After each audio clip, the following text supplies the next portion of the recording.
karena dipreteli pelan-pelan melalui opini. Dan hari ini, opini tersebut telah terbentuk. Dan lebih jauh lagi, dalam pembicaraan internal yang ia ungkap sendiri, ada diskusi siapa yang harus diserang lebih dahulu, presiden atau wakil presiden atau dua-duanya. Kita harus mulai bertanya, apa sebenarnya yang sedang mereka siapkan? Karena jika memang ada gerakan besar, lalu kenapa tidak dilaporkan sebagai ancaman negara? Kenapa justru dibicarakan sebagai momentum politik? Sekarang kita perdalam. Ketika wacana kenaikan harga BBM dilempar ke publik dan kita tahu efeknya selalu sama. Harga naik,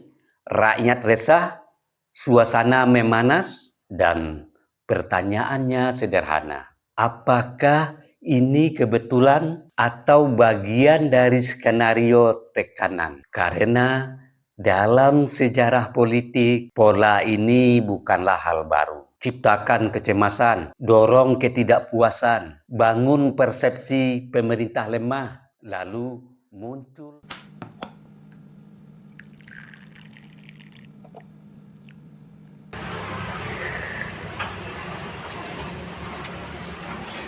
Bagi sahabat yang mau sloki unik ini, sloki tengkorak, ya silahkan klik keranjangnya ya. Sahabat bagi perokok tahu persis rasanya ketika dia mau menyalakan rokok di pinggir pantai atau di tanah lapang. Itu pasti banyak angin dan untuk merokok menyalakan koreknya pasti kesulitan. Pasti padam oleh tiupan angin. Tapi semuanya tidak akan terjadi lagi jika korek kita ini kapasitas gasnya besar. Jika sahabat ingin korek seperti ini, cek di keranjang produk.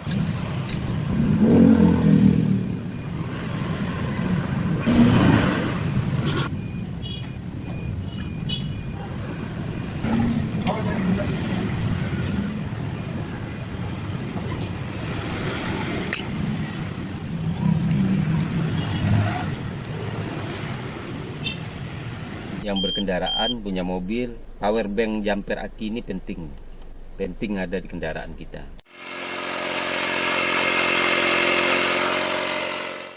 Nah sahabat, ini juga penting di mobil ini buat handsfree kita. Jadi ketika kita menyetir ada telepon masuk, kita nggak perlu pegang handphone, ya langsung jawab di sini.